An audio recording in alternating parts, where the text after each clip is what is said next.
Hi, I'm Ethan. I'm choosing a VR experience in museum for my project analysis called Curious Alice. So this presentation will break into four parts, which is background, project development, project evaluation and impact, and recommendation.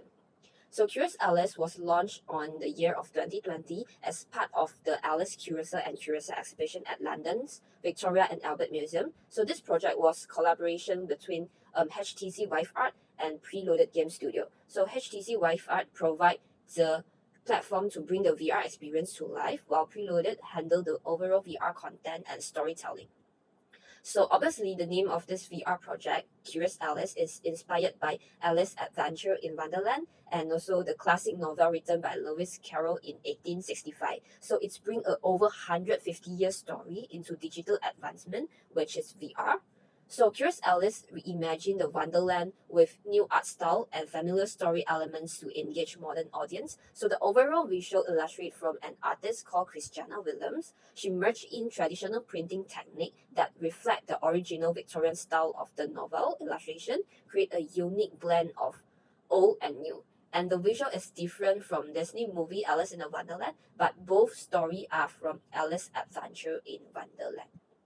So the main goal for this project is to push the boundary between traditional museum setting and also push the boundary between classic story into modern VR technology. Expand the VR experience beyond conventional museum display by allowing users to actively participate in the experience, bring the quirky and mystery world of Alice Wonderland to life. And it was designed with the concept of everyone can be Alice, giving user a chance to experience the Wonderland in an immersive and personal way. So the Curious Alice VR experience let user dive into Wonderland, bringing iconic scenes from Alice Adventure in Wonderland to life in fully immersive way. By using VR, it's create a detailed and imaginative storyline that guide users step by step through this fantasy world, make them feel like they are truly exploring the Wonderland. So let's start the experience. So this is the first iconic scene in Alice Adventure in Wonderland. Tumbling down the rabbit hole which Alice faced. So it beginning the journey by opening a mystery book and what is the use of a book without pictures or conversations? Tumbling down to the rabbit hole. Mostly the overall visual and sound effects is really awesome. You all miss me very much tonight, I should think. Do cats eat bats, I wonder? I hope they'll remember her saucer of milk at tea time. Tina, my dear, I wish you were down here with me. And you get a key, and the key will trigger to open the mystery box. I said it's really smooth that user know what to do next step with just a simple text and just right in front of you. And they have three objects there. Each object will teleport user to a new space. So this is the glove, will teleport user to a rabbit room. It's a very short interactive game. The rabbit sends in a little bill.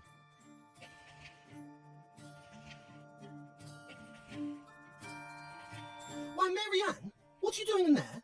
We need to find and catch my missing glove. Use that lantern to find its hiding spots. I need to find the glove. It's like hide and seek game.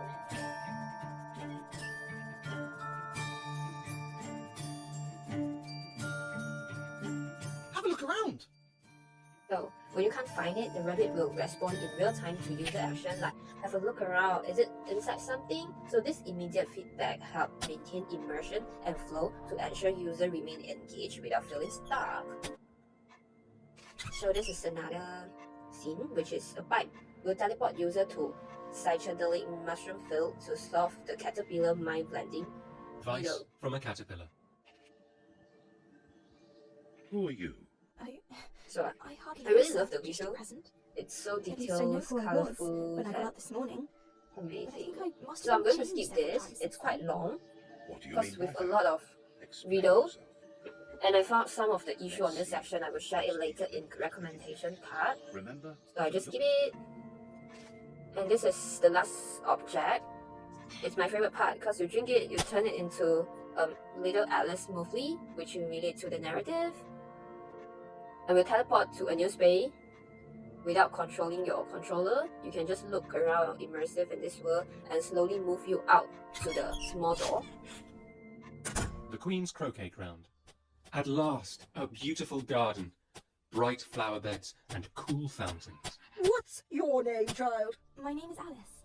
Can you play croquet? Come on then. Get to your places. Alice thought she had never seen such a curious croquet garden in her life. Yeah, so this is also a very Take a iconic hedgehog scene in Alice and throw Adventure it in through the Wonderland. playing card hoop. So you can interact Move with the the hedgehog away from hedgehog you for a and long the throw, poker but card. keep it close It's a very for a simple short interactive throw. experience, just throw it.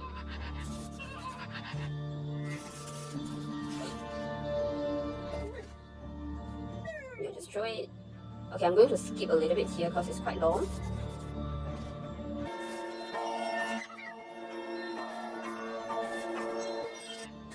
With your head. Steady, steady. So after complete, they will have some interactive visual around you.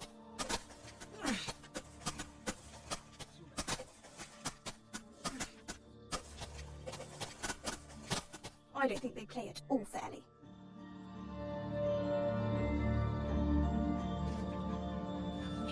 You need to eat the mushroom and will lead you back to You're the never real good at world. cards.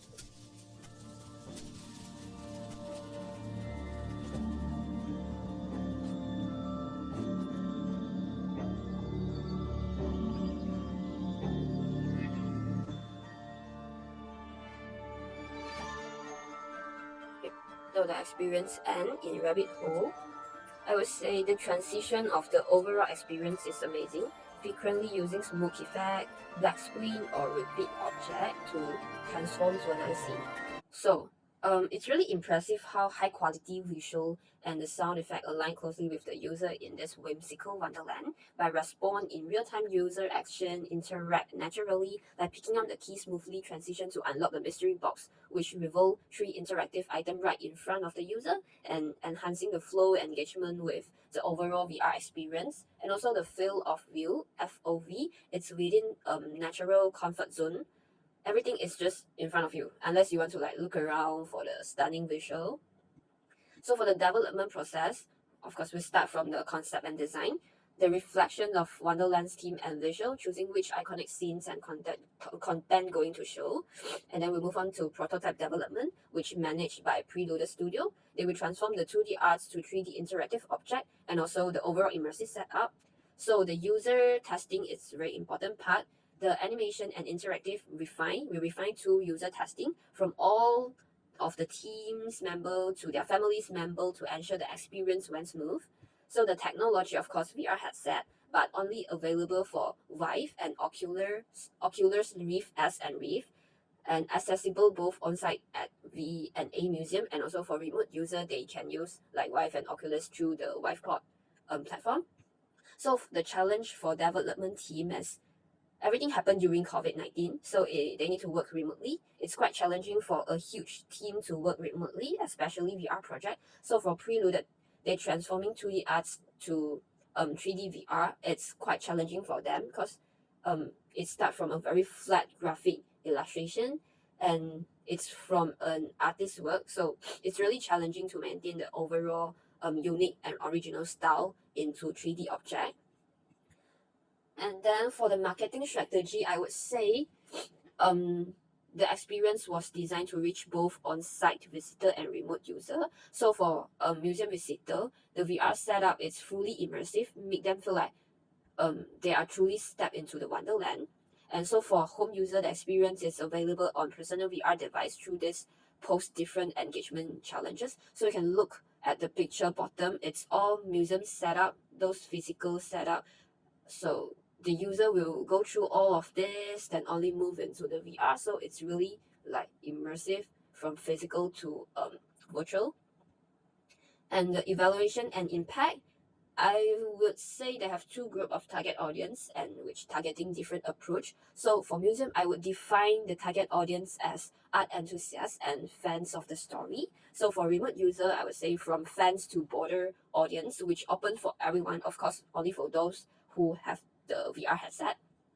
And I have collected all of the review from Viveport and Meta website, so it's only focused on remote user, which I only can collect online.